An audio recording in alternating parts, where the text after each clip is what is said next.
In this lecture, we are going to learn about Aloha, which is a multiple access protocol, and it's one of the simplest one to understand what is multiple access.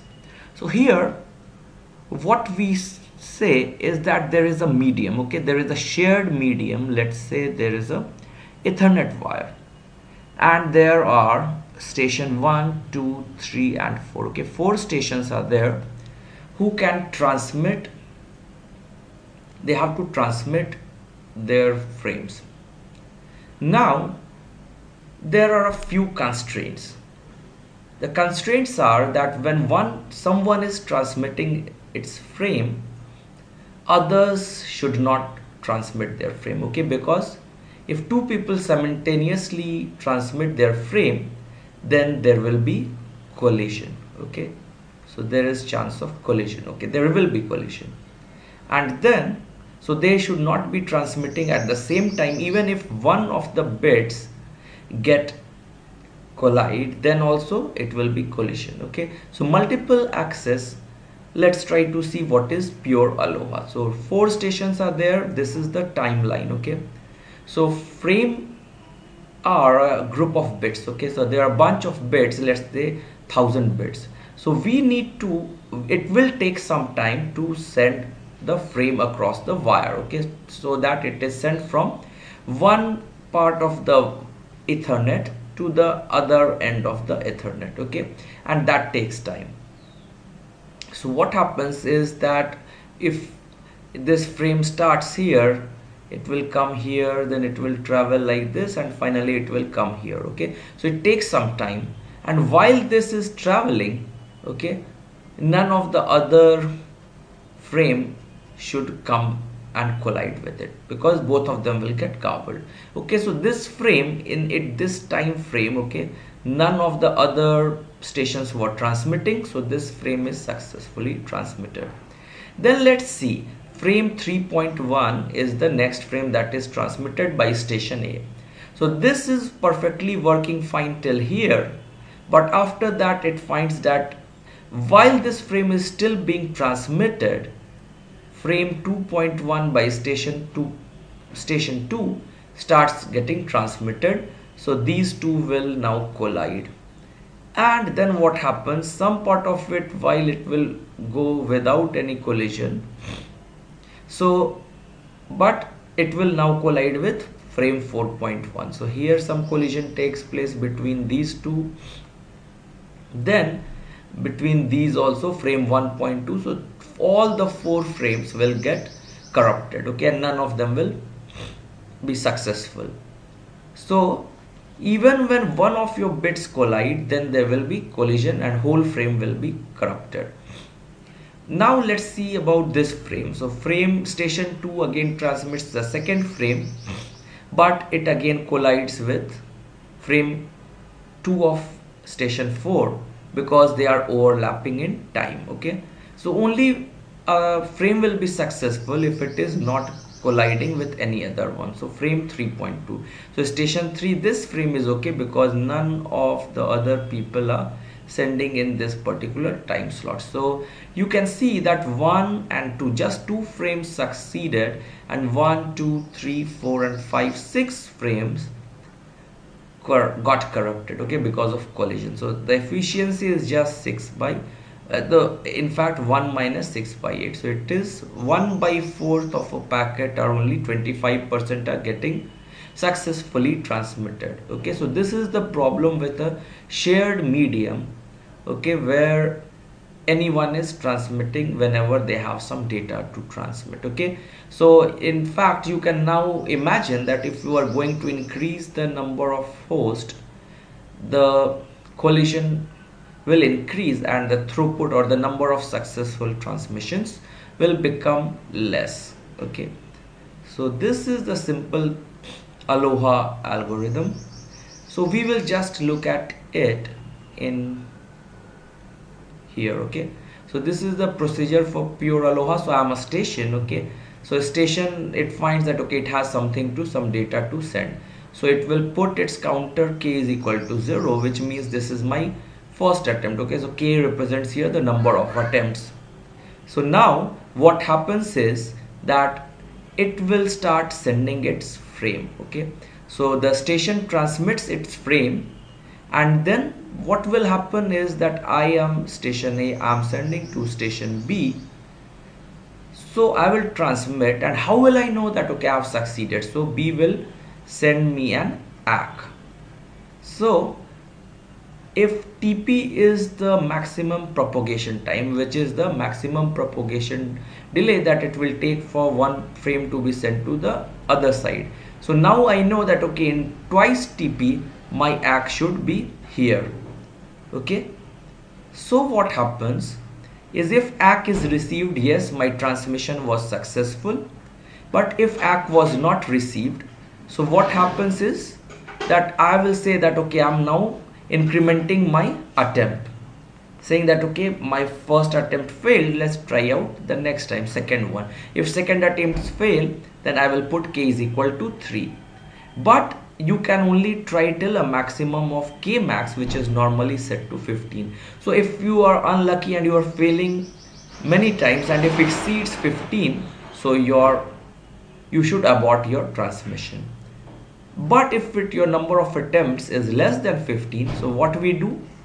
We choose a random number r, which is between 0 and 2 to the power of k minus 1, where k is your number of attempts. So if I have tried out, let's say 3 times, then this is my third trial, then what I will do? I will generate a random number from 0 to 7. Okay, and then any number that I get, let's say r, so I will wait, my waiting time will be r into TP or r into TFR. What is TP? The maximum propagation delay.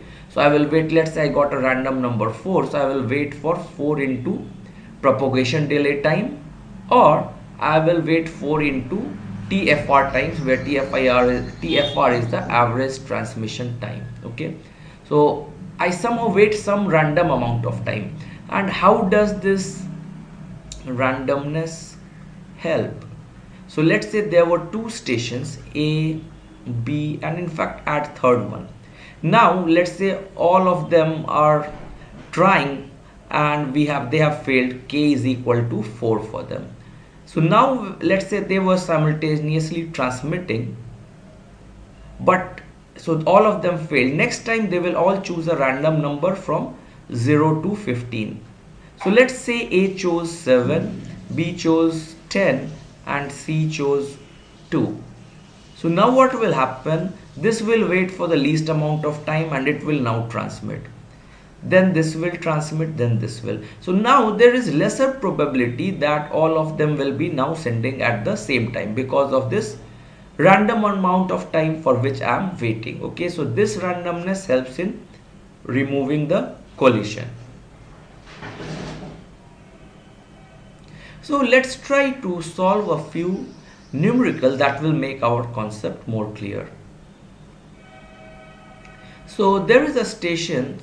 The stations on a wireless Aloha network are a maximum of 600 kilometer apart. Okay, so there is a wireless Aloha, okay, and they are maximum 600 kilometer apart, the stations. If we assume that the signals propagate at 3 into 10 to the power of 8 meters per second, okay, speed of light, then what we can say, the 2 stations that are farthest apart are 600 kilometer, and the light travels at this speed. So what will be the propagation time? It will be 600 into 10 to the power of 3 meters by 3 into 10 to the power of 8 meters per second, okay, which comes out to be 2 into 10 to the power of 5 divided by 10 to the power of 8, so which is 2 millisecond. So this is the propagation time. Okay, so now it says that okay, what will be the, now we can find the value of back off time. Okay, so usually the back off time, we randomly choose a number from 2 to the power of k minus 1, so 0 to 2 to the power of k minus 1, and then we multiply it with TFR or TR. So for k is equal to 1, so you have range 0 to 2 to the power of 1 minus 1, so 2 minus 1, which is 0 or 1. So in that case, stations need to generate random number with value 0 or 1, and then they will either wait for 0 TB or 2 milliseconds, okay, because TB here is 2 milliseconds. But what happens if your k is equal to 2? Then I have values from 0 to 2 to the power of 2 minus 1, which is 0, 1, 2 and 3. So this means that TB can be either 0 or 2 millisecond, 4 millisecond or 6 milliseconds. So if your random number was 3, so you will wait 2 into 3, which is 6 millisecond. If our attempts was 3, so we will wait from 0 to 7. R will be from 0 to 7, and then we will be waiting either 0 to 4 till 14, okay, seconds, milliseconds. And when k is usually greater than 10, we set k is equal to 10, okay. So this is there. Now what is the vulnerable time for pure Aloha, okay, and what is this period where I am susceptible to collision? So let's say I am station A, I begin at this time t, and my transmission time is TFR. So I'm going to be starting at t, I will be transmitting till t plus TFR. So I can have collision if someone had started earlier, okay, at this time. If someone had started earlier than this, so there would have been no collision, because maximum it is TFR is the length. But if someone started after the time t minus TFR, then there will be collision, because the frame length is greater than is equal to TFR. So here it started, then it will collide with my beginning. In the end also, if someone starts here in this period between t to t plus TFR, then also there will be collision. So this time interval, in this time interval, there should be no other stations transmitting. So it will be twice into TF of FR, okay. That's there to know this is the vulnerable time. Now let's try to see. So if they are calculating now TFR, so always you have a concrete example, it helps. So there is a pure Aloha network that transmits 200 bits frame. So length of the frame is 200 bits on a shared channel of 200 kbps. So I transmit at the rate of 200 kilobits per second. So what will be the time taken for bit transmission? 200 into 10 to the power of 3 bits per second, okay. So it will be 1 millisecond, okay. So the vulnerable time then becomes, so this is TFR is 1 millisecond, so your vulnerable time will be twice of that, so 2 millisecond. So no station should be starting when this our station is starting, and the time period for transmission is 1 millisecond. So no station should have started 1 millisecond before our transmission, less than 1 millisecond before our transmission, and between this period, okay. So that's the case.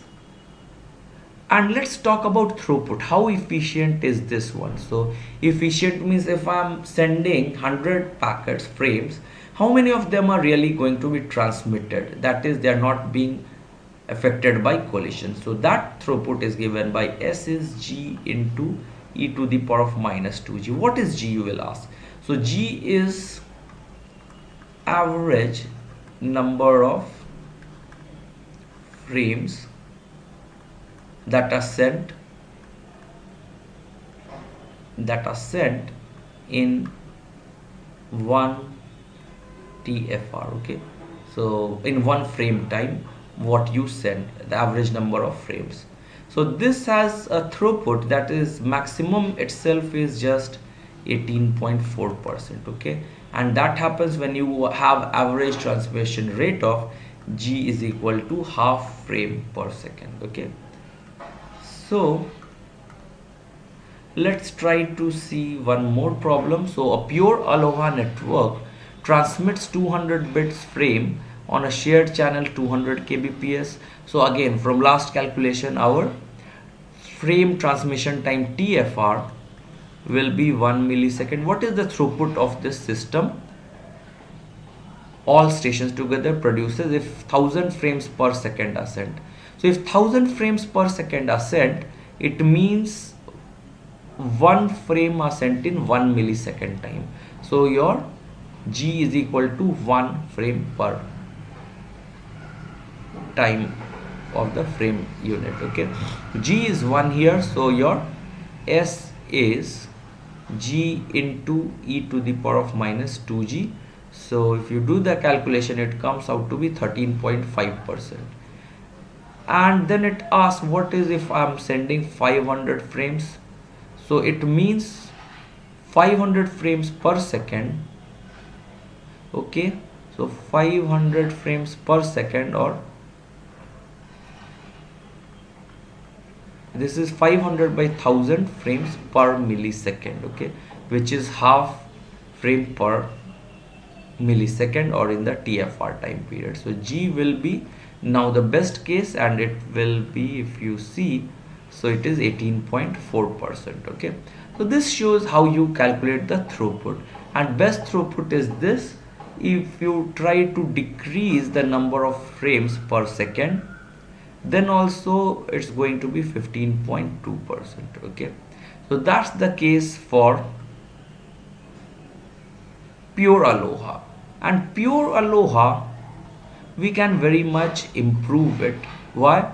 Because we never took care of, okay, so there was a very big that contention window, okay, kind of vulnerable time. So here what we do, we make slots. Okay, I know that one frame takes TFR time, so I will make slots of that length. And then there is a rule that stations can transmit only at the starting time of the slot. So frame 1.1 got transmitted, there was no collision. Frame 2.1 started, but frame 3.1 also started. Okay, so frame 2, station 2 and station 3 both sent at the same time, so there was collision. During the third time slot, against frame station 1 and station 4 sends packets together, so there is collision here. In fourth slot, only station 2 sends, this works fine. In fifth slot, only station 4 sends, it works fine. Okay, so now you can see our vulnerable period has decreased. So now there will be no chance that, okay, any previous frame that was sent, it will collide with a new starting frame. Only now our vulnerable time is just one frame slot, one TFR.